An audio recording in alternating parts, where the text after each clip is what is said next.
Hello everybody and welcome to the channel Retino. So my name is Tapur Omar and in today's video we are going to discuss Hall-Herold's process. So last class में हम लोगों ने जो discuss किया था, अभी पहले एक चीज बहुत आपको ध्यान देनी पड़ेगी. लास्ट क्लास में हम लोगों ने जो बताया था मैंने आपको, उसके अकॉर्डिंग हम लोग एल्यूमिनियम की एक्सट्रैक्शन कर रहे हैं. ये तो क्लियर होगा सबको, ठीक है. अब एल्यूमिनियम की एक्सट्रैक्शन के टाइम पे हमने देखा कि 4 स्टेप्स आने वाले हैं, right. So we were talking about extraction of aluminium, ठीक, जिनमें 4 स्टेप्स आएंगे, ठीक है. मेन 4 स्टेप, बाकी क्रशिंग वगैरह वी आर नॉट इंक्लूडिंग, ठीक है. सो जो फर्स्ट स्टेप होता है उसमें हम क्या करते हैं, उसमें हम थोड़ा सा एल्यूमिनियम या जो भी कोई चीज है उसको थोड़ा सा प्योर फॉर्म में लेके जाते हैं, राइट, जिसको हम क्या बोलते हैं, ड्रेसिंग ऑफ द ओर, या फिर you can say enrichment of the ओर.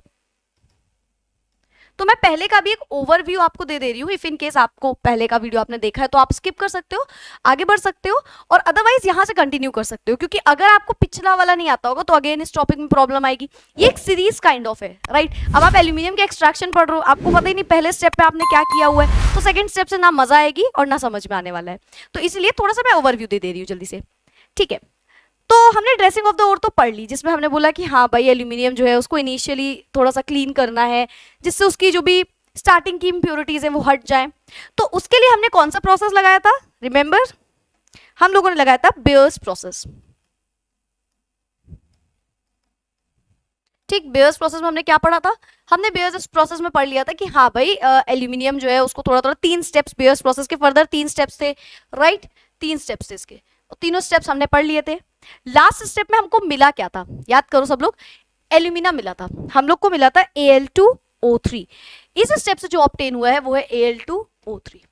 अब ये Al2O3 आएगा सेकेंड स्टेप में. अब आप सोचोगे मैम आपने सारे स्टेप्स जो है एक एक करके पहले भी पढ़ाए हुए हैं. रिमेंबर, सारे स्टेप्स तो हम जब मेटलर्जी के स्टेप्स पढ़ रहे थे तो पढ़ाए थे, वही स्टेप्स यहाँ पे लगने वाले हैं.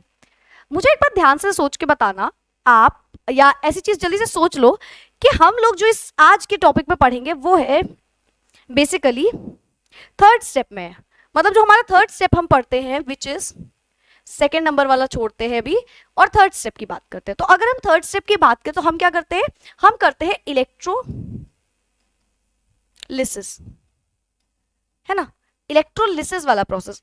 इलेक्ट्रोलिसिस क्या होता है, तो इलेक्ट्रोलिसिस की अगर बात करें तो बेसिकली ये किसके अंडर आता है, तो ये आता है हमारे स्टेप नंबर 3 के अंडर, जिसमें हम करते हैं एक्सट्रैक्शन ऑफ मेटल, जिसमें वो उसको हम प्योर फॉर्म में लेके जा रहे होते हैं, है ना. मतलब थर्ड स्टेप में हम कहीं ना कहीं ये जो पहला Al2O3 निकल के आया है इसको सेकंड स्टेप से ले जाके थर्ड स्टेप में आ गए. अब आप सोचोगे मैम आप तो बड़ी कंफ्यूज कर दी है, थर्ड स्टेप में आना है या सेकंड स्टेप में आना है. तो यही चीज यहाँ पे बड़ी इंपॉर्टेंट है, जो कई बार 1-2 नंबर में पूछी भी जाती है.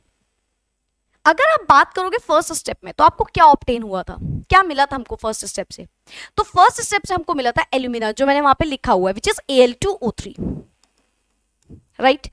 सेकेंड स्टेप होता है बेटा कन्वर्जन करते हैं हम, कन्वर्जन ऑफ मेटल, या मेटल नहीं लिखते हैं क्योंकि मेटल तो अभी तक ऑब्टेन नहीं हुआ है, conversion to its oxide, right. Second step यही तो होता है, जो भी हमें फर्स्ट स्टेप में ऑब्टेन हुआ है उसको ऑक्साइड में कन्वर्ट कर दो. अब थोड़ी थोड़ी बात कुछ लोगों के दिमाग में आ गई होगी और कुछ लोगों की दिमाग की बत्ती अभी नहीं जली होगी, तो मैं बताती हूँ क्या होना है. सेकेंड स्टेप होता है ओर को कन्वर्ट कर दो आप ऑक्साइड में. अगर हम देखें कि हमें फर्स्ट स्टेप में जो मिला है वो कहीं ना कहीं तो ऑलरेडी ऑक्साइड में कन्वर्टेड है ना. तो इसीलिए एल्यूमिनियम के एक्सट्रैक्शन में second step of metallurgy use नहीं होता, बिकॉज जो हमने फर्स्ट स्टेप में एल्यूमिनियम एक्सट्रैक्ट किया या ऑब्टेन किया वो ऑलरेडी ऑक्साइड में कन्वर्टेड है. तो कौन सा मेथड, कौन सा ऐसा स्टेप है जो मेटलर्जी का जो आपके एल्यूमिनियम के एक्सट्रैक्शन में नहीं लग रहा होगा, तो आंसर क्या होगा, step number 2 which is conversion of ore to its oxide. जो भी ओर ऑब्टेन हुई है फर्स्ट स्टेप में उसको ऑक्साइड में कन्वर्ट करना. और यहाँ पे वो क्यों नहीं लग रहा होगा, रीजन क्या है, because the aluminium ore obtain in step 1 is already in its oxide form. So why will be converted in its oxide form, because it is already, right, already वो ऑक्साइड के स्टेट में है, तो हमें ये step की जरूरत नहीं पड़ती है. सो सेकेंड स्टेप यहाँ पे नहीं लगता है. क्लियर है, रीजन पता है ना, फर्स्ट स्टेप में जो ऑब्टेन हुआ है वो ऑलरेडी किसके फॉर्म में है, ऑक्साइड के फॉर्म में, तो हमें सेकेंड स्टेप नहीं लगाना है. Moving on to the third step which is reduction of, या ऑफ नहीं लिखते हैं क्योंकि आप कंफ्यूज जाओगे, मेटल लिख नहीं सकते, है ना, और समझ लो आप. रिडक्शन ऑफ, या आप ऑक्साइड समझ लो, metallic oxide to its from its oxide, है ना। अब जो ऑक्साइड हमने लगाया था, नेक्स्ट स्टेप में हमको वही ऑक्साइड हटाना होता है। फिर लास्ट में आप जो स्टेप होता है, लास्ट में क्या होता है, इलेक्ट्रो रिफाइनिंग या प्यूरिफिकेशन, कुछ भी बोल लो, ठीक है। तो अभी फोर्थ स्टेप की बात नहीं करनी है। तो क्योंकि हमारा जो सेकेंड स्टेप है ये कोई काम का नहीं, तो हम आज बढ़ेंगे थर्ड स्टेप पे। तो कंफ्यूज मत होना, फर्स्ट स्टेप तो आप देख ही लेना, जिसमें आपने बेयर्स प्रोसेस पढ़ा हुआ है। बेयर्स प्रोसेस भी बहुत इंपॉर्टेंट होता है, ठीक है, एग्जाम पॉइंट ऑफ व्यू से भी। तो बेयर्स प्रोसेस तो आपको देख लेना है। देन सेकंड नंबर वाला प्रोसेस नहीं लगता है, या सेकंड नंबर वाला स्टेप नहीं लगता है। क्या रीजन है, ऑलरेडी ऑक्साइड में ऑब्टेन होके मिला है। तो अब हम पढ़ेंगे third step, which is reduction from its oxide. किसी भी और को जो हमें ऑब्टेन हुई है उसको हम ऑक्साइड से हटा दें, मतलब ऑक्साइड को बाहर निकालना है। अच्छा, क्यों करते थे, क्योंकि ऑक्साइड से किसी भी मेटल को एक्सट्रैक्ट करना आसान होता है, तभी तो पहले ऑक्साइड में कन्वर्ट करते हैं, फिर ऑक्साइड से हटा देते हैं। तो इसीलिए हम क्या करेंगे, यहाँ पे ये जो रिडक्शन वाला प्रोसेस है ये लगाएंगे। अब ये बड़ी ही इंपॉर्टेंट कहानी है, तो पहले तो कहानी को ध्यान से सुनो, फिर बढ़ते हैं आगे। अगर हम बात करें एल्यूमिनियम की, तो मैंने आपको स्टार्टिंग से ये चीज बताई है कि पहले के टाइम पे एल्यूमिनियम बहुत कॉस्टली हुआ करता था as compare to today's time. So अगर पहले की बात करें तो वो क्यों हुआ करता था महंगा, तो मैंने आपको बताया है कि कई बहुत ज्यादा टेम्परेचर, बहुत ज्यादा फलाना फलाना चीजें सब बता चुके हैं आपको, राइट। तो अब थोड़ी सी बात करते हैं अभी की, मतलब जो आपने अभी प्रोसेस लगाना है वो क्यों लगना है, मतलब क्यों ऐसा अजीब सा नाम हॉल एंड हेरोल्ड्स प्रोसेस क्यों ऐसा हो रहा है। डायरेक्ट भी तो कर सकते हैं, क्योंकि आप तो पढ़ के आए हो डायरेक्ट वाला, तो आपको लगेगा डायरेक्ट वाला लगा लेते हैं। तो चलो बात करते हैं उसकी भी कि वो क्यों नहीं होता है। अगर हम स्टेप 3 की डिटेल में बात करें जो हमने पढ़ा है, तो when we talk about step 3, ठीक है, अब मैं मेंशन नहीं कर रही हूँ, रिडक्शन करना है ऑक्साइड से, ठीक है, मेटल को। तो स्टेप 3 की अगर बात करें तो मैंने आपको 3 तरीके से ये स्टेप करना बताया था। पहला था कि हीट कर दो, सिंपल भाई, किसी भी चीज को हीट कर दो। अगर वो, अच्छा हीट वाली चीज लगती कब है, अगर वो अपनी ऑक्साइड से बहुत ही ज्यादा वीक बॉन्ड बना रहा है ना। ऑक्साइड वाला जो बॉन्ड है वो वीक है, ठीक। हॉल हेरोल्ड की एक एक चीज आज क्लियर हो जाएगी वीडियो में, ठीक है, क्योंकि ये एक ऐसा प्रोसेस है, सारे स्टेप्स में से जो एल्यूमिनियम के एक्सट्रैक्शन है उसमें जो सबसे अलग हटके कोई मेथड है तो वो ये है, क्योंकि इससे क्वेश्चन बहुत सारे बनते हैं और बोर्ड में इसके बढ़िया क्वेश्चन आते हैं, ठीक। और आपके जो भी एग्जाम वगैरह होते हैं कॉम्पिटिटिव उसमें भी, तो इससे क्वेश्चन बहुत बढ़िया बन सकते हैं, तो फोकस होकर पढ़ना इस चीज को। तो हीट की अगर बात करें तो या तो हम हीट कर दे तो बॉन्ड टूट जाएगा, लेकिन ऑक्साइड और मेटल का बीच का बॉन्ड ऑलरेडी बहुत ही वीक होना चाहिए, तभी तो बॉन्ड टूटने में मजा आएगी, वरना फिर टूटेगा ही क्यों, तोड़ ही नहीं पाएगा केवल हीटिंग से। तो ये तो यहाँ नहीं ही लग सकता, बिल्कुल नहीं हो सकता, ये तो पॉसिबल ही नहीं है ना। ये कब लगता है, जब ऑक्साइड और मेटल बहुत ही वीक बॉन्ड से जुड़े हो। When we talk about alumina which is Al2O3, मतलब एल्यूमिनियम और ऑक्साइड वाला, ऑक्सीजन वाला बॉन्ड, वो बहुत स्ट्रॉन्ग बॉन्ड होता है, बहुत ज्यादा स्ट्रॉन्ग बॉन्ड होता है, उसको तोड़ना बहुत मुश्किल होता है, ठीक है। तो ये तो नहीं हो सकता, बिकॉज Al2O3 जो है वो एक स्ट्रॉन्ग बॉन्ड से कनेक्टेड है, या ऐसे लिख लो स्ट्रॉन्गली बॉन्डेड है, ठीक, बहुत ज्यादा स्ट्रॉन्गली बॉन्डेड है, बहुत ज्यादा स्टेबल फॉर्म में होते हैं। इसके ऑक्साइड को तोड़ना बहुत मुश्किल होता है, तो हीट तो सिंपल नहीं हो सकती। वैसे भी ये बहुत रेयर में लगती थी, जैसे कि हमारे कौन कौन से किस में लगती थी ये, तो इसकी बात करें तो ये जनरली गोल्ड की बात कर लो, सिल्वर की बात कर लो, तो सिर्फ उसमें होता है ना, तो इसीलिए ये तो नहीं हो सकता। आते हैं सेकेंड पे। तो सेकेंड हमने पढ़ा था रिडक्शन कर दो ऑक्साइड का कोक वगैरह से ना, कोक से कर दो, कार्बन मोनोऑक्साइड से कर दो, है ना। ये भी कर सकते थे हम कि एल्यूमिना को लिया, कोक में ऐड किया, कार्बन डाइऑक्साइड अलग हो गई, एल्यूमिनियम अलग हो गया। ये चीज भी यहां नहीं लगती। अगेन रीजन वही रीजन, ये बहुत ज्यादा स्ट्रांगली बॉन्डेड है, तो सेकेंड भी नहीं लगता, ठीक है। तो कहीं ना कहीं ये वाला भी गलत हो गया। फिर आता है थर्ड स्टेप। आप सबके दिमाग में, अगर आपने पहले भी मेटलर्जी सुनी हुई है या मेरे सारे वीडियोस देखे हुए हैं, तो सबने सोच लिया होगा कि थर्ड वाला, और सही भी, आपके सोचने के हिसाब से सही भी है, क्योंकि अभी नेक्स्ट कोई मेथड तो आपने पढ़ा नहीं है। तो हमें पता है कि जब इन सबसे काम नहीं बनता तो लास्ट में होता है इलेक्ट्रोलाइसिस, है ना। इलेक्ट्रोलिसिस वाला प्रोसेस लगा दो भाई। इलेक्ट्रोलिसिस से क्या होगा, हम एक एनोड ले लेंगे, एक कैथोड लेंगे, एक एनोड के पास चला जाएगा, एक कैथोड के पास चला जाएगा, और हमारा एल्यूमिनियम तैयार हो जाएगा। कई हद तक सही सोचा, और ये होता भी था, बस था लग जाता है यहाँ पे, है नहीं लगता। तो ये था और है के बीच में जो डिफरेंस है उसके बारे में बताती हूँ क्यों। मैक्सिमम बच्चों ने सोचा होगा कि ये होता है, विच इज रॉन्ग, बट ये होता था। अभी हमने क्या बोला, एल्यूमिनियम पहले के टाइम पे बहुत ज्यादा कॉस्टली हुआ करता था, बोला ना।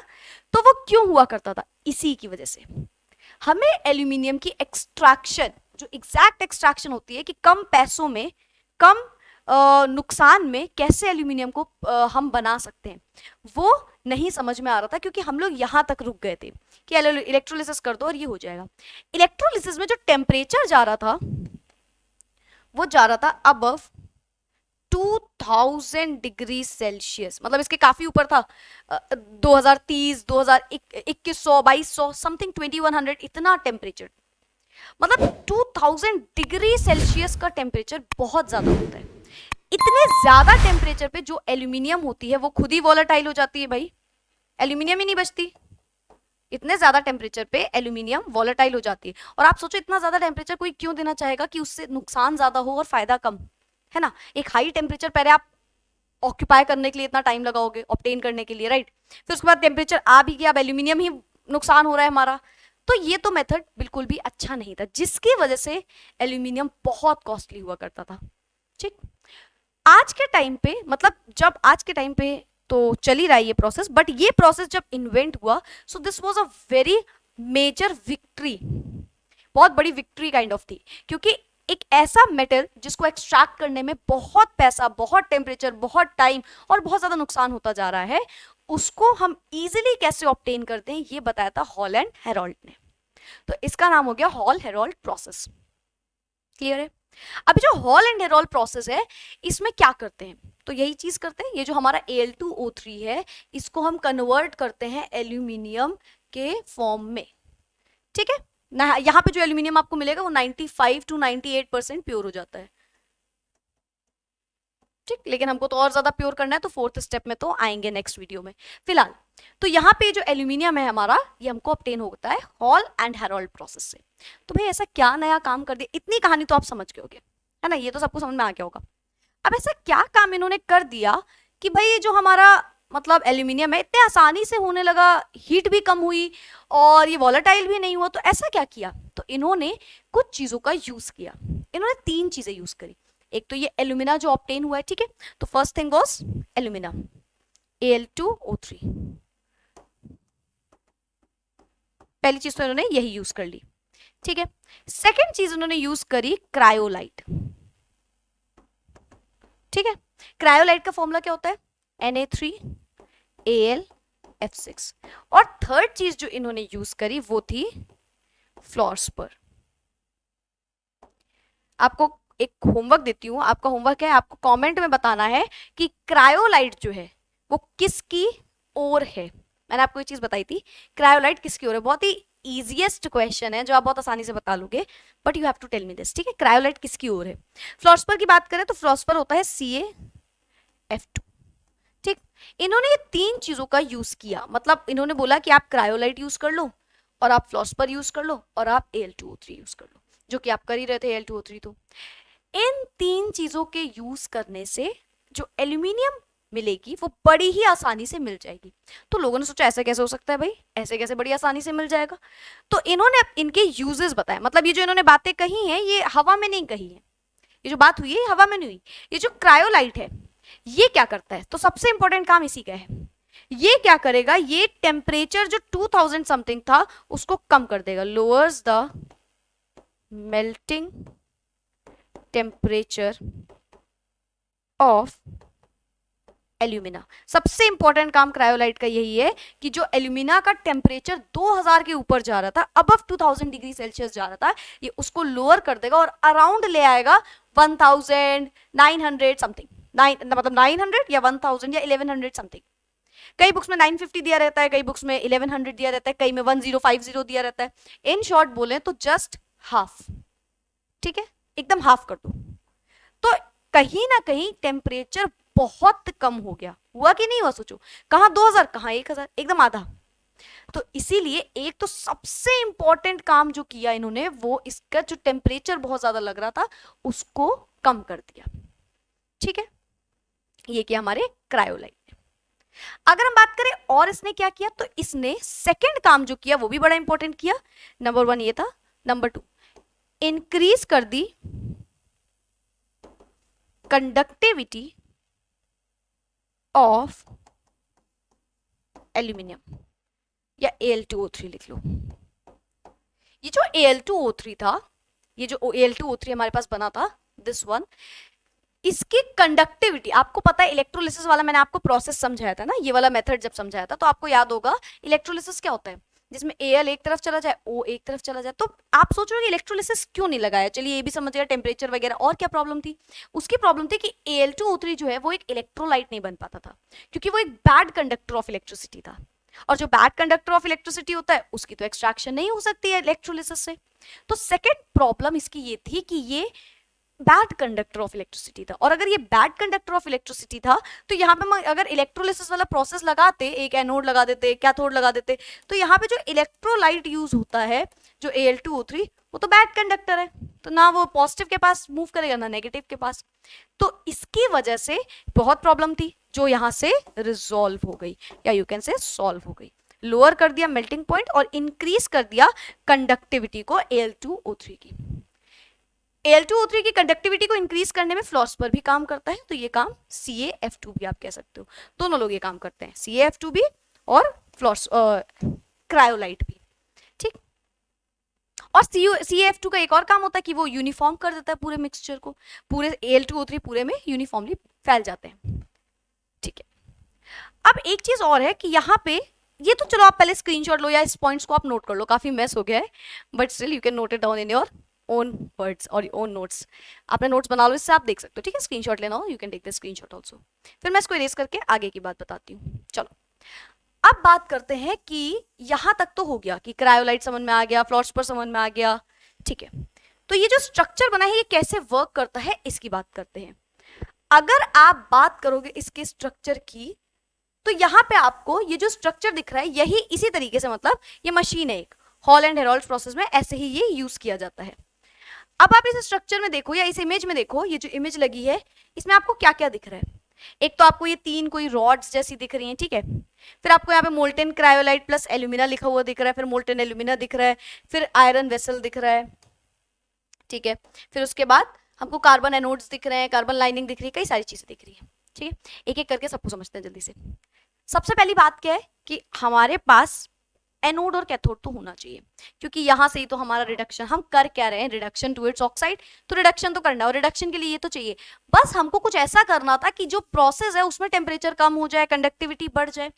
तो यहाँ पे कहीं ना कहीं इलेक्ट्रोलिसिस का सहारा है, ठीक है, बट पूरा इलेक्ट्रोलिसिस उठा के नहीं लगा रहे, उसमें कई सारी चीजें ऐड कर दी और सेटअप को चेंज कर दिया, कई सारी चीजें ऐड कर दी और सेटअप को चेंज कर दिए। दो चीजें यहाँ पे वर्क करी हैं, हमने कुछ चीजें ऐड करी जैसे क्रायोलाइट, जैसे फ्लोस्पर, जैसे कार्बन लाइनिंग, जैसे कोक, तीनों चीज सब कुछ यूज करेंगे अभी यहाँ पे, और हमने सेटअप को चेंज कर दिया। पहले सेटअप में एक एनोड एक कैथोड था, हमने ये चीज चेंज करी, हमने नहीं, साइंटिस्ट ने, हॉल हेरोल्ड्स ने, तो कार्बन के एनोड ऊपर लगाए हैं और बाकी इस तरीके से कैथोड की लाइनिंग कर दी यहाँ पे।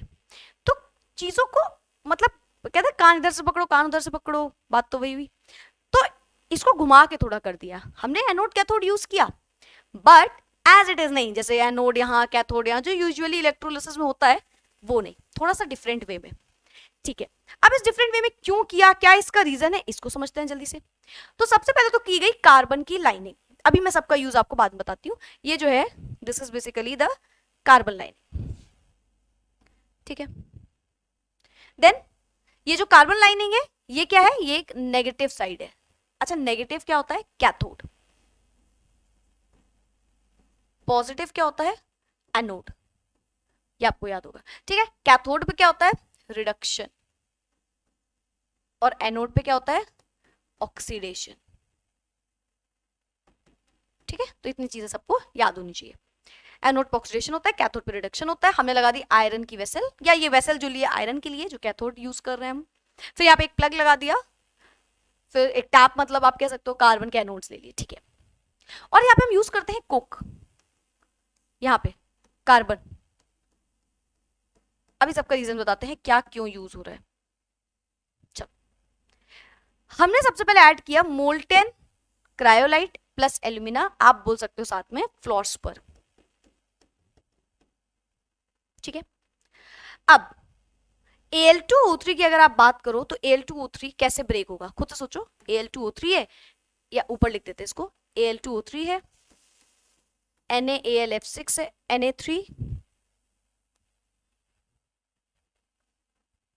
AlF6 है, CF2 है। ठीक है, हमारे पास ये सारी चीजें हैं। हम कर क्या रहे हैं, हम कर रहे हैं एक्सट्रैक्शन, और इलेक्ट्रोलिसिस तो कहीं ना कहीं लगी रहा है, तो एक तो एनोड वाली कोई कहानी होगी और एक कैथोड वाली कोई कहानी होगी। ठीक है, तो हमारे पास कौन कौन से पॉजिटिव आयन है चेक कर लो जल्दी से, ये सब मैंने आपको सिखाया हुआ है इलेक्ट्रोलिसिस, है ना। हमारे पास एल्यूमिनियम है Al3+, Na+1, Al तो अभी देख ही लिया एक बार, तो एक ही बार ले लेते हैं।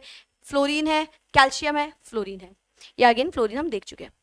तो अगर हम बात करें, ये सारे हमारे पास पॉजिटिव आयंस है। एनोड पे क्या आता है, एनोड कैसा होता है, पॉजिटिव, तो एनोड पे आएगा नेगेटिव वाला। कैथोड होता है नेगेटिव, तो कैथोड पे आएगा पॉजिटिव वाला आयन, है ना। तो पॉजिटिव में एल्यूमिनियम भी है, सोडियम भी है, फ्लोरीन भी है। क्या क्या है, एल्यूमिनियम, सॉरी एल्यूमिनियम और sodium, fluorine is negative, aluminium and calcium. ठीक है, तो ये है, फ्लोरीन हटा देना, वो तो नेगेटिव होता है। ठीक है, तो ये तीन चीजें हमारे पास। कौन आएगा नीचे, एल्यूमिनियम। क्यों आएगा नीचे ये, क्योंकि ये रिएक्टिविटी सीरीज में इसकी पोजीशन लोअर होती है, नीचे होती है, और जो नीचे आता है वो उतनी जल्दी एक्सट्रैक्ट हो जाता है। आपको पता है सोडियम कैल्शियम ज्यादा रिएक्टिव होते हैं, तो जो सबसे नीचे वो सबसे जल्दी एक्सट्रैक्ट हो जाएगा। तो एल्यूमिनियम आता है कैथोड में, Al3+, Al3+ किसके पास आएगा, कैथोड में आएगा। और कैथोड में क्या होता है, अभी अभी लिखा मैंने, कैथोड पे होता है रिडक्शन, और रिडक्शन क्या होता है, रिडक्शन में इलेक्ट्रॉन गेन होते हैं। तो Al3+ 3 इलेक्ट्रॉन लेके बन जाएगा Al। ठीक, और हमको एल्यूमिनियम ही तो चाहिए, और तो कुछ चाहिए नहीं, तो हमें एल्यूमिनियम Al2+, Al1+, Al3+ कुछ नहीं चाहिए हमको, हमको एल्यूमिनियम ऑब्टेन करना है। एक्सट्रैक्शन में एल्यूमिनियम चाहिए केवल, तो ये चीज हो गई Al। अगर हम बात करें एनोड की, तो एनोड में क्या होता है, एनोड में होता है ऑक्सीडेशन, और oxidation is gain of electron. तो यहाँ पे, sorry oxidation is loss of electron, तो यहाँ पे इलेक्ट्रॉन्स लूज होंगे। अच्छा, यहाँ पे कौन आएगा, यहाँ पे ऑक्सीजन है, नेगेटिव के लिए ऑक्सीजन है, फ्लोरीन है, तो कौन आएगा, ऑक्सीजन आएगा। फ्लोरीन ऑक्सीजन के ऊपर आता है, जो नीचे वो उतनी जल्दी एक्सट्रैक्ट होगा। तो यहाँ पे आता है ऑक्सीजन, ये क्या करेगा, इलेक्ट्रॉन लूज करेगा और बन जाएगा O2-। क्या ये बात सबको क्लियर है, ठीक है, या सॉरी हाँ, O आएगा, इलेक्ट्रॉन लूज करेगा, देन O2-, आप जनरली O2 ऑब्टेन होती है यहाँ पे, आप बोलते हो O2। ठीक है, क्योंकि यहाँ पे सिंगल O होगा और ये एक इलेक्ट्रॉन लूज करेगा, तो ये बन जाएगा O, और फिर वापस O+O कंबाइन करके बन जाता है O2। तो यहाँ पे आप ऐसे भी बोल सकते हो चाहो तो, और चाहो तो जनरली जो भी उस तरीके से बोल सकते हैं, -1 होगा, -2। ठीक है, मतलब O2 आया, उसने 2 इलेक्ट्रॉन लूज किए और बन गया O, फिर O कंबाइन करके, क्योंकि स्टेबल फॉर्म तो ऑक्सीजन की O2 वाली होती है, तो O2 बन गया गैसियस स्टेट में। तो इन शॉर्ट बोले तो ये बन गया भाई, ये बन गया एल्यूमिनियम अलग हो गया, ऑक्सीजन अलग हो गया, क्योंकि एल्यूमिनियम जो होता है वो हैवी होता है। आप ध्यान से देखो, हमने ऊपर क्या लगाया, एनोड, ऊपर क्या लगाया, एनोड। एल्यूमिनियम जा किस पे रहा है, कैथोड पे। मजा है एकदम, ऐसे अगर आप सोच के पढ़ोगे कि नहीं आ रहा है, बोरिंग लग रहा है, तो नहीं आएगा। उसी में आप इंटरेस्ट लोगे ना, तो आएगा समझ में। तो और ध्यान से सुनो, इस चीज को बड़ी इंपॉर्टेंट चीजें बता रहे हैं। हम बात कर रहे हैं एल्यूमिनियम की अगर, तो भाई एल्यूमिनियम हैवियर होता है as compare to oxygen. Oxygen तो गैस ऊपर चली जाएगी, तो इसीलिए देखो हर चीज में एक दिमाग लग रहा है, ऐसे ही नहीं। एल्यूमिनियम कैथोड में आएगा, और कैथोड देखो यहाँ पे है, ये सब कैथोड है। तो एल्यूमिनियम कैथोड में जाता है, और एल्यूमिनियम हैवी है तो नीचे आके बैठता जाएगा। एनोड में तो वो अट्रैक्ट होगा नहीं, एनोड तो पॉजिटिव होता है, ये जो एनोड है ये सब पे पॉजिटिव चार्ज है, और एल्यूमिनियम पॉजिटिव है तो पॉजिटिव के पास तो जाएगा नहीं।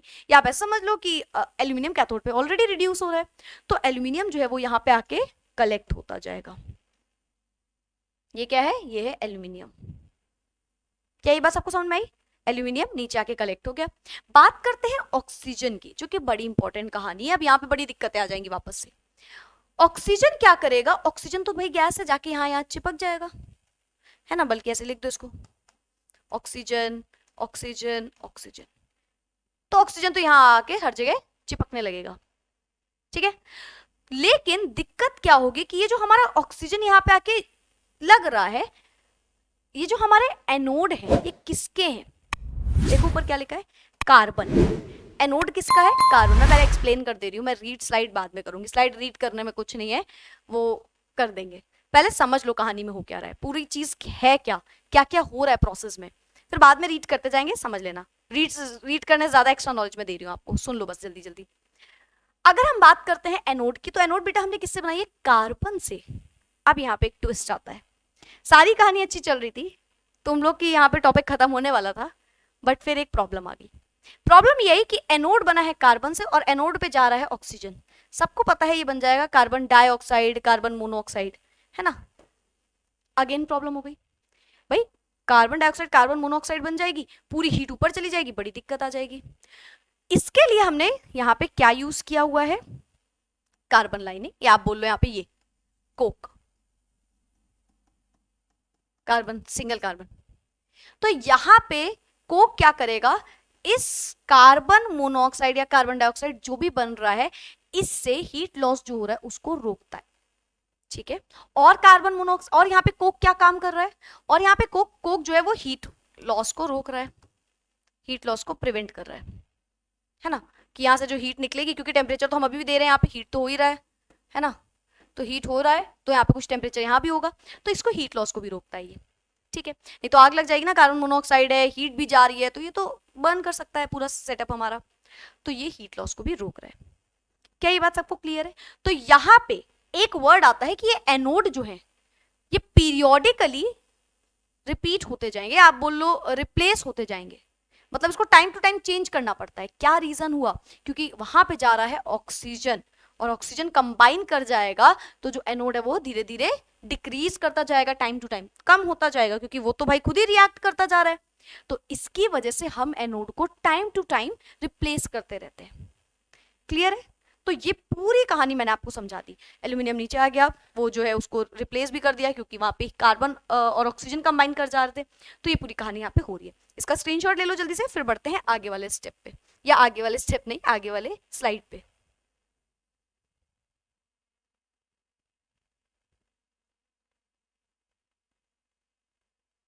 चलो, तो हो गया ये काम, सबने कर लिया।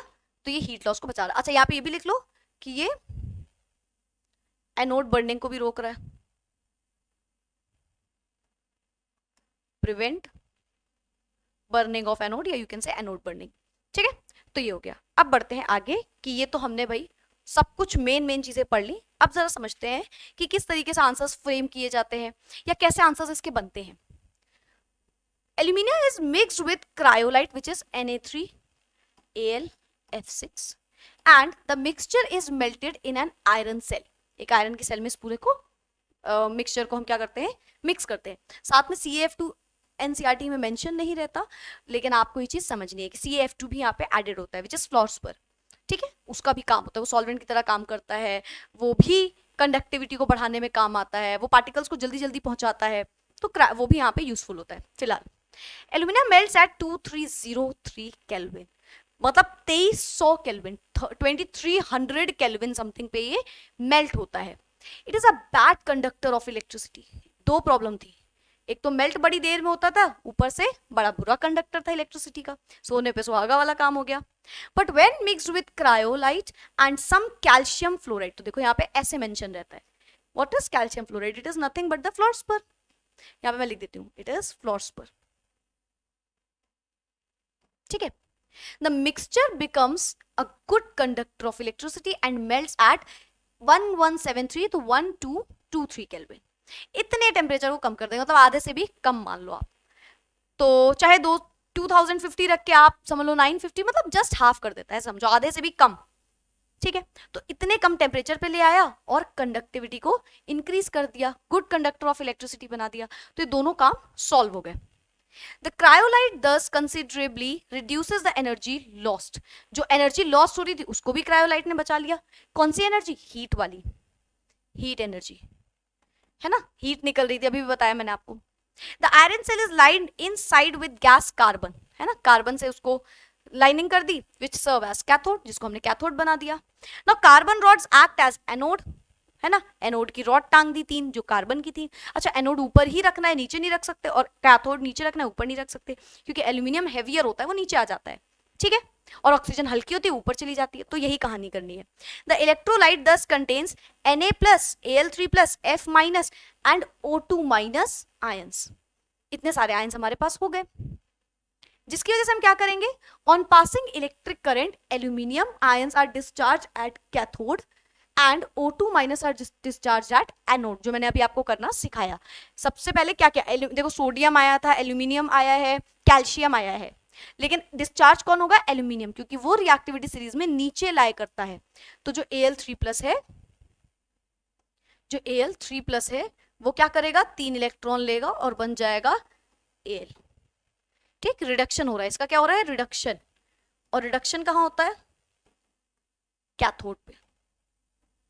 तो कैथोड पे एल्यूमिनियम आके चिपक गया। एनोड की बात करें, एट एनोड, तो एनोड पे क्या होता है, एनोड पे होता है ऑक्सीडेशन, और ऑक्सीडेशन में क्या होता है, इलेक्ट्रॉन्स लूज करते हैं।